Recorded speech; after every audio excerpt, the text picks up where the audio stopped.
मोतीपुर गांव में चंदू नाम का आदमी रहा करता था। वो अपनी पत्नी मीना के साथ खुशी से जीवन बिताया करता था। एक बार जब धान की रोपाई चल रही थी, सभी तैयार होकर खेतों की तरफ जाने लगे।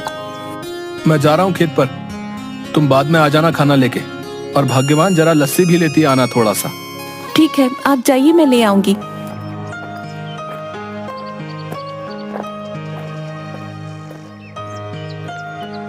चंदू खेत में पहुंचता है। थोड़ी देर काम करता है, तभी खेतों की मेड़ों पर दो आदमी चल रहे होते हैं। उनमें से एक आदमी छाता लेकर चल रहा होता है। जमींदार करोड़ीमल और उनका मुंशी बाबूलाल। साहब, यह है चंदू, सुना है इसकी फसल बहुत अच्छी निकलती है। इस बार 8 बोरी चावल के लिए इसे बोल देते हैं। करीब है, 2 पैसा कमा लेगा तो दुआ ही देगा। ठीक है बाबूलाल, जाके इसे बता दो। जी मालिक। अरे ओ चंदू, सुन तो। क्या बात है बाबूलाल भाई? जमींदार साहब तुझसे मिलना चाहते हैं। मुझसे मिलना चाहते हैं? क्यों? अरे वो तेरी फसल खरीदना चाहते हैं, जा जल्दी जा। जी जमींदार साहब। आओ चंदू आओ, सुना है तुम्हारी फसल बहुत अच्छी होती है। क्या इस बार की फसल तुम हमें बेचना चाहोगे? बाजार के दाम से अच्छा दाम दे दूंगा। ये तो हमारे लिए खुशी की बात है साहब। तो फिर ठीक है, जिस दिन फसल ठीक से तैयार हो जाएगी हमें बता देना, हम आदमियों को भिजवा देंगे। तुम्हारी फसल काटने में वो सब तुम्हारी मदद करेंगे और तुम्हारे घर पर पैसे भिजवा देंगे। उसके बाद जमींदार चला जाता है। चंदू फिर से खेत में वापस आकर काम करने लगता है। थोड़ी देर बाद मीना वहाँ आ जाती है। सुनिए जी, आ जाइए, आपके लिए खाना लेकर आई हूँ, और हाँ, साथ में लस्सी भी लाई हूँ। आता हूँ। इसके बाद चंदू मीना के पास पहुँच जाता है। लाओ लाओ, बड़ी भूख लगी है। लीजिए। मीना, जमींदार जी आए थे, जानती हो उन्होंने क्या कहा? क्या कहा? उन्होंने कहा कि वो हमारी इस बार की फसल खरीदना चाहते हैं और बाजार से अच्छे दाम भी देंगे। ये तो बड़ी खुशी की बात है। ये सब माता रानी की कृपा से हुआ है। मैं कहती थी ना, एक दिन सब ठीक हो जाएगा। माता रानी करे ऐसा ही हो। इसके बाद दोनों घर चले जाते हैं। इसके बाद चंदू सो जाता है। चंदू शाम को उठा और घर के आंगन में लगी क्यारी से सब्जियां निकाली। मैं ये सब्जी बेच के आता हूँ, ठीक है? सुनिए, आप समय से आ जाइएगा, रात होने से पहले। ठीक है। उसके बाद मंडी में सब्जियां बेचकर वापस आते वक्त एक मछली के ठेले के पास। मछली कैसे दे रहे हो भाई? भाई चंदू सुनो, तुम ये दोनों ले जाओ 100 रुपए में, मुझे जरा जल्दी घर जाना है। ये लो भाई 100 रुपए। आज मीना को कहूंगा मछली के गर्मा गर्म पकौड़े खिला दे। चंदू घर पहुंचा। अरे ओ मीना, कहाँ हो? ये लो मछली। आज पकौड़े खाने का दिल कर रहा है, जरा बना दो। जी हाँ ठीक है, लेकिन पहले आप हाथ मुंह धो लीजिए। इसके बाद मीना मछली पकाने लग गई।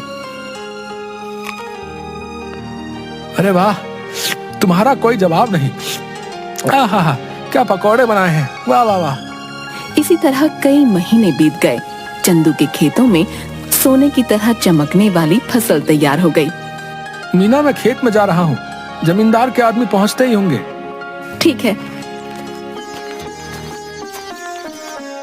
चंदू खेत में गया। चल चंदू, तैयार हो जा, बहुत काम करना बाकी है आज। जमींदार के आदमी वहाँ पहुँच गए। चलिए सब काम पर लग जाते हैं। सेठ ने कहा है जल्दी से सारा काम निपटाकर फसल चंदू के घर पहुंचा देना। सबने मिलकर फसल काटी और 8 बोरियां तैयार कर दी। तभी वहाँ मीना आई। ये क्या, इतनी जल्दी काम भी हो गया? मीना, इसीलिए तो कहते हैं कि एकता में बल है। जो काम मैं अकेला 2 दिन में करता, वो हम 4 लोगों ने मिलकर कुछ ही टाइम में कर दिया। इसके बाद सबने मिलकर बोरियां चंदू के घर तक पहुंचा दी। हम सब कल आके ये बोरियां सेठ के घर ले जाएंगे। चलिए हम चलते हैं। चलो, आज का काम भी खत्म हुआ, बस अब कल का इंतजार है। उसने सारी बोरियां घर में रख दी। तभी आधी रात को चंदू के घर के बाहर कुछ चोर बात करते हुए। सुनो सबके सब, ध्यान से घुसना। अगर हम खाली हाथ लौटे तो सरदार हमें छोड़ेंगे नहीं। सब धीरे धीरे चंदू के घर से सारी बोरियां चुरा कर ले गए। अगली सुबह चंदू की बीवी, सुनिए जी, उठिए ना, देखिए क्या हो गया। क्या हो गया? चंदू उठिए, उठिए ना। क्या बात है भाग्यवान, ऐसा क्या हो गया जो तुमने सारा घर सर पर उठा लिया है? गोदाम से सारी बोरियां चोरी हो गई हैं। क्या चोरी? कहाँ पे? गोदाम में आइए और खुद ही देख लीजिए। हे भगवान, ये क्या हो गया? जमींदार जी के आदमी कभी भी आ सकते हैं। माता रानी, मैंने किसी के साथ कुछ बुरा नहीं किया, फिर भी मेरे साथ ही क्यों? चंदू घर की सीढ़ियों पर बैठ जाता है। चंदू की आंखों से आंसू आ रहे थे। तभी वहां जमींदार के आदमी आ गए। अरे भाई चंदू, बोरियां तैयार है ना? नहीं भाई, कल रात को ही किसी ने अनाज की बोरियां चोरी कर ली हैं। ये क्या कह रहे हैं भाई? जमींदार जी कहीं गुस्सा ना हो जाए। तुम तो उनका गुस्सा जानते हो ना। चलो उनसे बात तो करनी ही पड़ेगी। चलो अब। चंदू बाबूलाल के साथ जमींदार के घर गया। क्या चंदू, तुम सब खाली हाथ क्यों आ रहे हो? जमींदार जी, कल रात को हमारे घर में चोरी हो गई। सुबह देखा तो गोदाम से सारी बोरियां गायब हो चुकी थी। कहीं तुमने किसी और को तो बेहतर दाम के चक्कर में नहीं बेच दी? नहीं जमींदार जी, मैं सच कह रहा हूँ। सेठ जी, एक ही गांव में रहना है हम सबने। भला झूठ बोल के कितने दिन बच पाऊंगा? ठीक है, लेकिन अगर मुझे पता चला कि तुमने किसी और को दिया है, तब देखना कि मैं क्या करता हूँ। कुछ दिन तक चंदू और मीना दोनों उदास थे। चंदू सब्जियों को बाजार में बेचता और जो भी कमाता उसे बहुत ध्यान से खर्च करता। चंदू खाना खाने बैठा। सुनिए ना, कितने दिन हो गए हमें इस तरह सब्जियां बेचते हुए, लेकिन हमारा घर मुश्किल से चल पा रहा है। घर के भी हालात ठीक नहीं है। हमारा गुजारा सिर्फ सब्जियां बेचकर नहीं हो सकता। पहले तो अनाज बेचकर हम अच्छे खासे पैसे कमा लेते थे, जिसमें साल भर थोड़ा थोड़ा करके घर चल जाता था। लेकिन अब तो हमें अगली फसल के पक जाने तक इंतजार करना होगा। आप बताइए ना, ऐसे कैसे घर चलेगा? मैं जानता हूँ, लेकिन मैं क्या करूँ, समझ नहीं आ रहा। अचानक चंदू थाली में रखा अचार रोटी के साथ खाने लगता है। अरे भाग्यवान, अचार! क्या अचार? क्या मतलब है? मैं आपको अचार की तरह दिखती हूँ?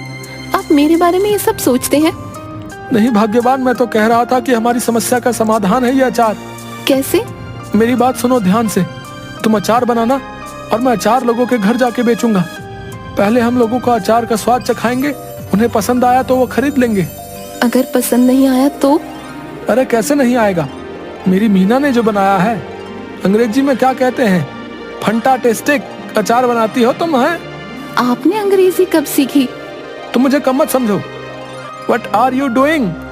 I am very well। देखा? आप तो बड़ी अच्छी अंग्रेजी बोल लेते हैं। दोनों हंसने लगते हैं। इसके बाद मीना अचार बनाने लगी और मीना ने अचार डिब्बों में पैक कर दिया और चंदू चल पड़ा साइकिल लेके। चंदू एक घर पर जाकर रुका। घर पे कोई है भाई? अरे चंदू भैया, आप यहाँ कैसे? ये क्या ले आए? अचार बेचने का काम शुरू किया है, इसीलिए घर घर जाके बेच रहा हूँ। अचार खरीदना चाहेंगी?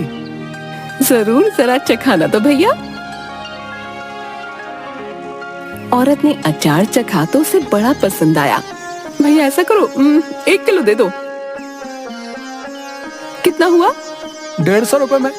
ठीक है भैया, अभी पैसे लेकर आती हूँ। चलता हूँ बहन। ऐसे करते करते चंदू दूसरे घर गया। रमेश भैया घर पे हो? अरे चंदू, तू कैसा है भाई? और कैसा चल रहा है सब?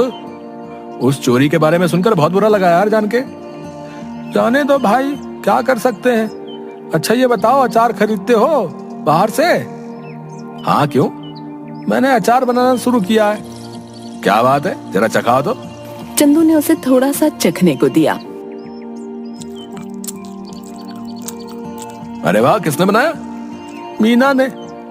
भाभी को कहना बहुत अच्छा अचार बनाती हैं, बड़ा ही कमाल का। बताओ भाई, खरीदोगे? हाँ भाई, क्यों नहीं, दूसरों से भी तो खरीदता ही हूँ, इससे अच्छा तुमसे ना खरीद लूं। ये बताओ कितने में बेच रहे हो? 150 रुपए किलो।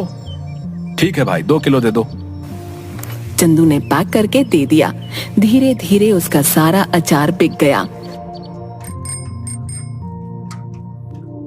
चंदू घर पहुंचा। मीना, आप आ गए? कैसा गया आज का दिन? किसी ने खरीदा कुछ अचार? कुछ तो नहीं खरीदा किसी ने। मैंने कहा था ना, मेरा अचार इतना भी खास नहीं है। आपका विचार ही गलत था इसे बेचने का। पूरी बात तो सुन लो। लोगों ने कुछ नहीं, सब कुछ खरीद लिया। देखो जाकर टोकरी में। मीना टोकरी के पास गई। उसने देखा कि टोकरी तो खाली है, यानी कि सारा का सारा अचार बिक गया। मीना बहुत खुश हुई। अब बस तुम ऐसे ही बनाते रहो और मैं घर घर जाकर बेचता रहूंगा। मैं कहती हूँ ना, आप ऐसा करिए, पास के गांव में भी बेचना शुरू करिए। क्या पता वहाँ के लोगों को थोड़ा बहुत पसंद आ जाए। अब हम जितनी जगह जाकर बेचेंगे उतना ही तो हमारा फायदा होगा ना। कल से आप थोड़ा और अधिक अचार लेकर जाना और दूर दूर के गांव तक भी जाना। ठीक कहा तुमने, मैं ऐसा ही करूंगा। कल से तुम ज्यादा से ज्यादा अचार बनाना शुरू करना। आप एक हफ्ते रुक जाइए। एक हफ्ते में बहुत सारा अचार बनाकर तैयार कर दूंगी। उसके बाद आप बेचना शुरू कर देना, क्योंकि अचार पकने में भी तो समय लगता है ना। ठीक है, तब तक मैं सब्जियां बेच दिया करूंगा। इससे हमारा घर भी चलेगा और हमें नुकसान भी नहीं होगा। इसके बाद मीना अचार बनाना शुरू कर देती है और कुछ दिनों तक चंदू बाजार में सब्जियां बेचता है। कुछ दिनों में अचार तैयार हो जाता है और चंदू भी बेचना शुरू कर देता है। इस बार चंदू दूर के गांव में जाता है और अचार बेचना शुरू कर देता है। अब धीरे धीरे करके मीना का बनाया हुआ अचार सभी जगह लोकप्रिय हो जाता है। इसके बाद चंदू एक दुकान भी खोल लेता है। अब जो भी ग्राहक आता उसकी दुकान पर ही जाता। एक दिन वहाँ से गुजरते हुए जमींदार जी की नजर चंदू की दुकान पर पड़ी। क्या बात है चंदू, तुम्हारी तो दुकान चल पड़ी। जरा अचार तो चखाना। सुना है तुम्हारी दुकान का अचार सभी को बहुत पसंद आ रहा है। ये तो सबका प्यार है जमींदार साहब। ये लीजिए, आप इसे चख लीजिए।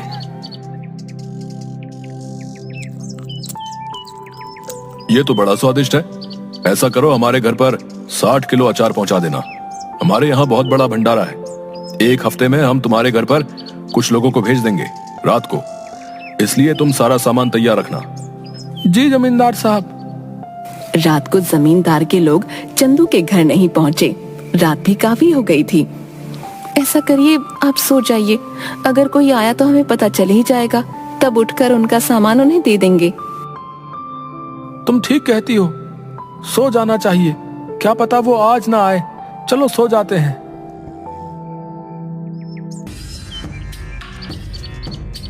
अगले दिन जब चंदू और मीना उठे तो घर में फिर से चोरी हो चुकी थी। इस बार चोरी अचार की हुई थी। सुनिए, घर में फिर से चोरी हो गई है। किसी ने इस बार हमारा रखा हुआ अचार चुरा लिया। चंदू उठा और जाकर अचार जहाँ रखा था वहाँ देखने लगा। मैं जमींदार साहब को बता कर आता हूँ। उन्हें कहीं और से पता चलेगा तो कहीं वो गुस्सा ना हो जाए। ठीक है, आप संभाल लेना सब कुछ इस बार।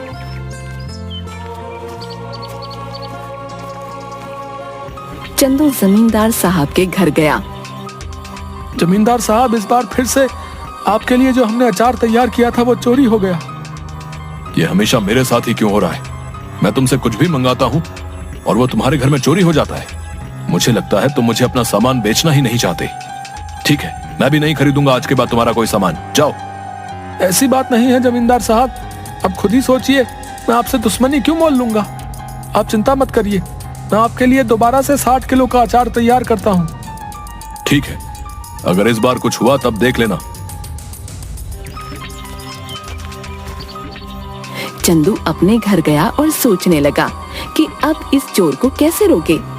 इस बार चंदू ने बहुत सारे मटकों को एक जगह पर रखा और चला गया। अचानक आधी रात को आवाज आई। सारे के सारे चोर दर्द से चिल्ला रहे थे। अब जैसे ही चंदू उस कमरे में गया जहाँ पर अचार रखा हुआ था, तो वहाँ देखा सारे के सारे चोर जमीन में लेटकर चिल्ला रहे थे और अपनी आंखें मल रहे थे। ये क्या कर दिया? कोई बचाओ हमें। पानी दो हमें कोई। अरे हमारी आंखें जल रही हैं।